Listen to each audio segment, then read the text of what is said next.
To those of us who are interested in Bible prophecy, one consistent belief over the years is that there will be a new world order in the last days. And that new world order has been seen as the starting point for how the Antichrist will eventually take power over all nations. Indeed, over the last few decades, we have seen different global alliances take shape and a concerted push toward a more global economy, all of which reinforce the idea of a new world order coming together. But here's what's fascinating. All of the movement toward a new world order in recent years pales in comparison to what we are seeing happening right now all around the world, and even in the last couple of days.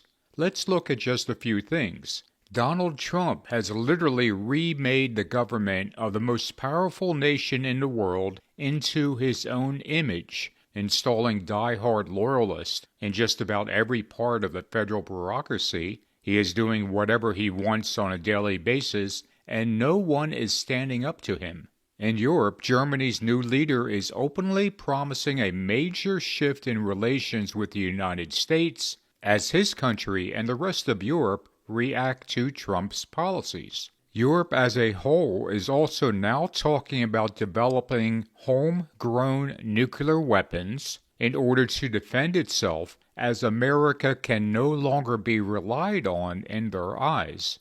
We see other American allies, such as Canada and Greenland, react in horror to the comments of Trump and frantically search for ways to protect themselves from any actions that he might take against them. Then there is the United States aligning itself with Russia in the Ukraine-Russia war. Trump has even referred to Zelensky as a dictator, but not Putin, and Trump blamed Ukraine for starting the war, but not Russia. Even the peace talks to end the Ukraine-Russia war did not involve Ukraine itself. Just today we saw another example of the burgeoning America-Russia alliance as the United States voted against a UN resolution that condemned Russia's invasion of Ukraine. The resolution passed, with most of Europe supporting it.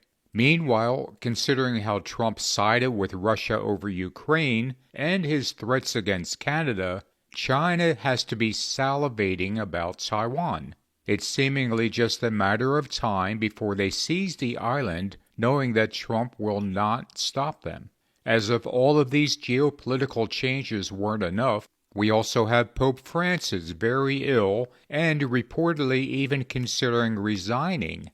As a reminder, there are more than 1.3 billion Catholics in the world, nearly 18% of the global population. So all around the world, we can see alliances changing right in front of us. NATO is on the way out. Europe is in shock over the United States abandoning them, Russia and America joining together, and America itself threatening to absorb other parts of the world into their kingdom. Perhaps the strangest part about how a new world order is now so quickly forming, thanks in large part to Donald Trump, is that the seeds for this new world order might have been planted in Trump's brain 40 years ago. You see, back in the 1980s, Trump kept a book on his nightstand called My New Order. That book was written by Adolf Hitler, and it was the sequel to Mein Kampf, which means My Struggle.